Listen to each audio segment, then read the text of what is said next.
The Bell Witch, the family terrorized by a voice.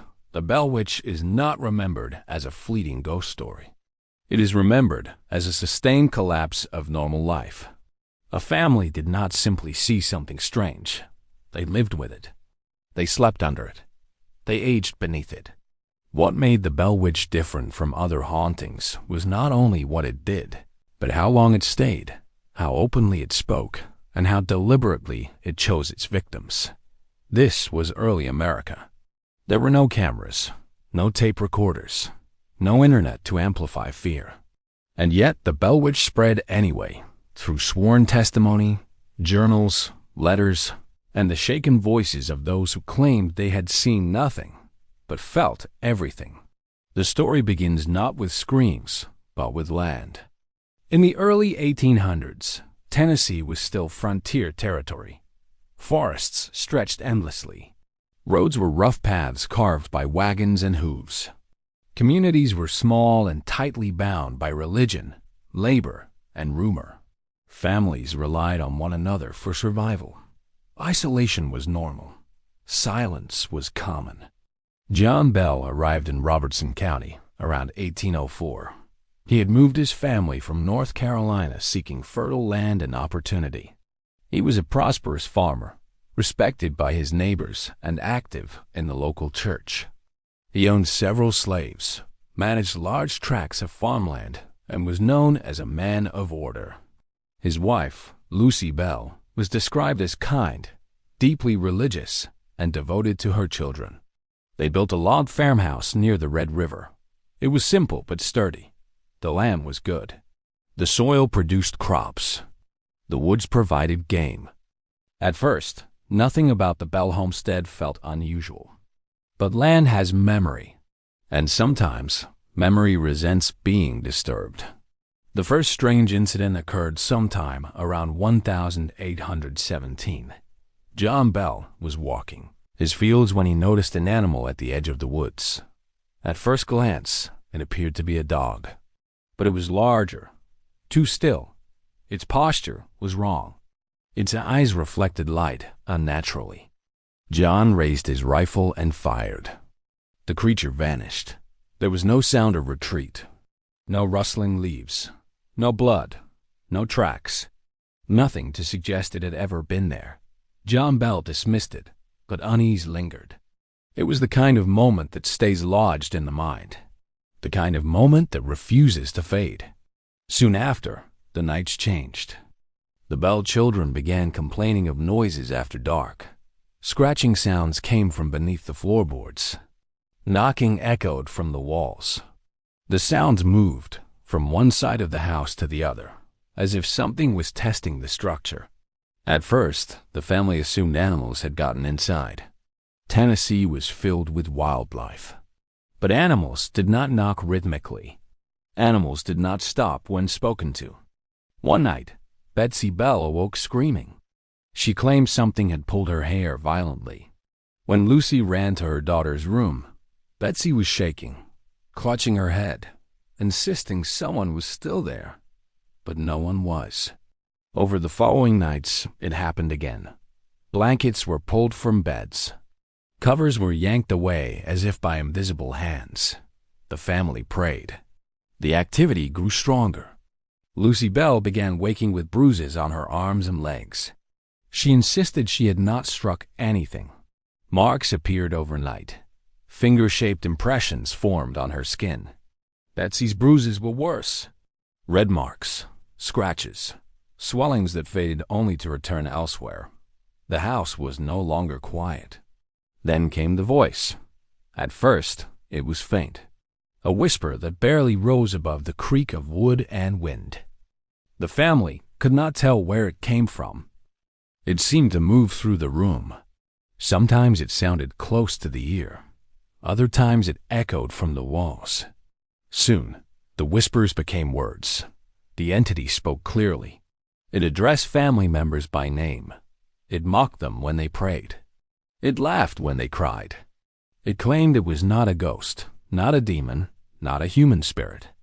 It claimed it was something older, something tied to the land. It corrected scripture. It quoted passages no one had read aloud. It sang hymns, sometimes beautifully, sometimes grotesquely distorted. It recited prayers backward. It challenged ministers on theology and doctrine. And it declared hatred for John Bell. The voice said it would kill him. Not immediately, slowly. It said his suffering would be long and deliberate. It said Lucy and Betsy would be punished first. Betsy Bell became the focus. She was struck daily, slapped across the face, pulled by her hair, thrown from her bed. Invisible pins stabbed her skin. Witnesses claimed to see her lifted and dropped by nothing at all. The witch screamed at her, cursed at her, and laughed when she begged for mercy. Neighbors were invited to stay the night. Some came out of curiosity. Others came to expose a hoax. None left unchanged. Men were slapped. Women were pinched. Children cried. The entity answered questions before they were spoken. It revealed secrets about visitors' pasts, things no one else could have known. Skeptics who challenged it were humiliated. The Bell Witch was not shy. It wanted to be heard. As weeks passed, the Bell family realized the disturbances were not fading. They were learning. The entity adapted. It responded to routines. It reacted to emotion. Fear seemed to feed it. Prayer angered it. Silence invited it closer. The Bell home became a place of tension. No one slept deeply anymore. Children huddled together at night. Lucy Bell slept with a Bible clutched to her chest. John Bell tried to maintain authority, but the house no longer obeyed him. He was a man used to control, of land, of labor, of family. Yet here was something he could not see, could not command, could not punish. The voice began to speak during the day as well. It commented on conversations. It mocked private thoughts spoken only minutes earlier. It answered questions asked silently. When Lucy prayed in her mind, the voice responded aloud. When John tried to ignore it, it laughed and grew louder. The Bell Witch enjoyed contradiction. If the family prayed quietly, it screamed. If they prayed loudly, it whispered. If ministers quoted scripture, it interrupted with corrections.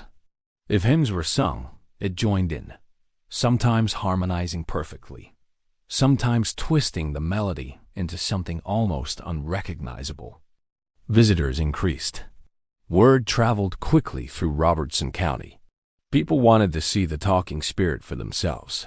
Some came in faith, believing it was a demon. Others came convinced it was a fraud, perhaps a ventriloquist trick or a cruel hoax by the Bell children. The witch humiliated them all. One man accused Betsy of trickery. The moment the words left his mouth, he was struck across the face by an unseen force. Another visitor laughed and dared the witch to touch him. His hair was yanked violently backward. Women reported pinches that left deep purple marks. Children cried uncontrollably, claiming something whispered their names in the dark. The witch answered questions about distant towns. Days later, messengers confirmed the details were correct. It claimed to know about deaths before news arrived. It described events unfolding miles away. Its intelligence disturbed people more than its violence. It was not random. It chose when to speak. It chose when to hurt. It chose who to target. And it chose Betsy Bell. As Betsy entered her teenage years, the witch's obsession intensified. The attacks became more frequent, more personal. The entity screamed insults at her, calling her weak, calling her sinful, calling her property. It struck her in front of others, as if to prove ownership. When Betsy began seeing a young man named Joshua Gardner, the witch erupted in fury. It declared that Betsy would never marry him. Whenever Joshua visited, the witch attacked Betsy relentlessly. She was beaten until she collapsed. Her hair was pulled out in clumps. She begged her parents to make it stop. Joshua eventually withdrew, terrified. The witch claimed victory. John Bell's health began to decline around the same time. He complained of strange sensations, a tightening in his throat, weakness in his limbs, moments where he could not speak or move. At times, his tongue felt numb. At others, his legs failed him entirely. Doctors were called. They could not explain his symptoms. The witch mocked him openly. "I will kill you," it said. "I have my way." John Bell tried to ignore it. He stopped responding. The witch grew louder. It followed him room to room, whispering threats. It claimed it was poisoning him slowly. Lucy watched her husband fade, helpless.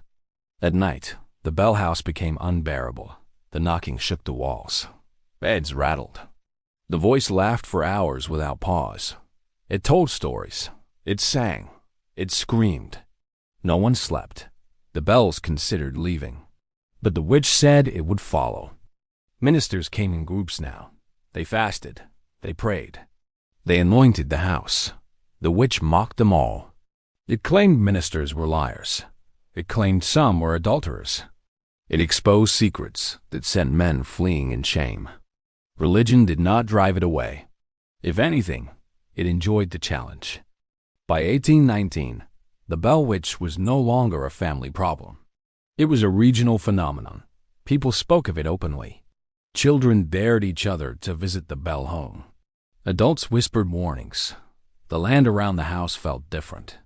Animals avoided it. Silence settled unnaturally during the day, as if something was listening. The witch grew proud of its reputation. "I am the Bell Witch," it declared, "and I will not be driven away." John Bell grew weaker. His voice faltered. His body betrayed him more each week. The witch promised the end was near. And still, it waited.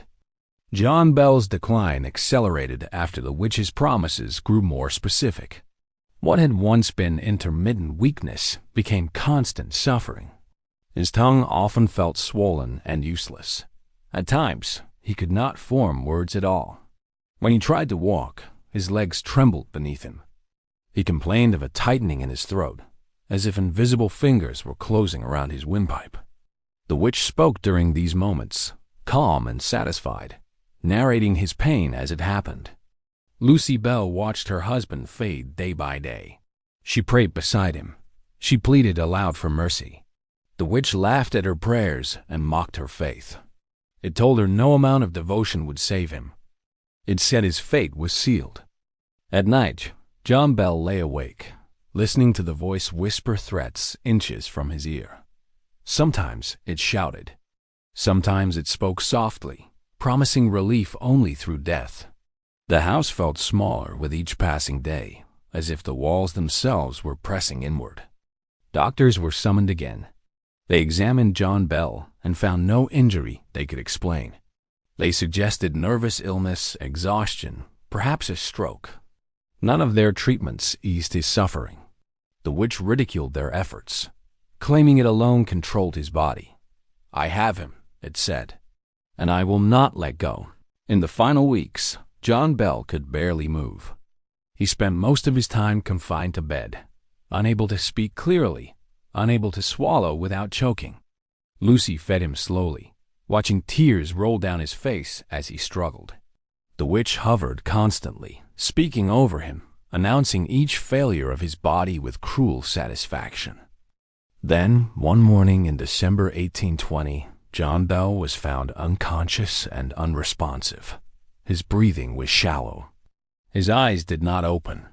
As the family panicked, the witch spoke calmly from the room. "I gave him something last night." Lucy searched the house in desperation. Inside a cabinet, she found a small vial filled with a dark liquid. No one in the family recognized it.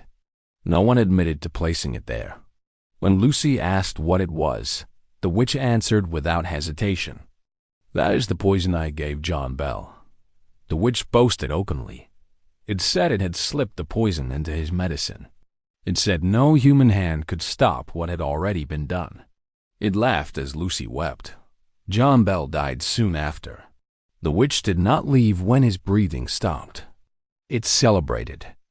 At his funeral, friends and neighbors gathered to mourn a respected man. As his body was lowered into the grave, the witch sang loudly. It mocked the prayers. It laughed at the grief of the family.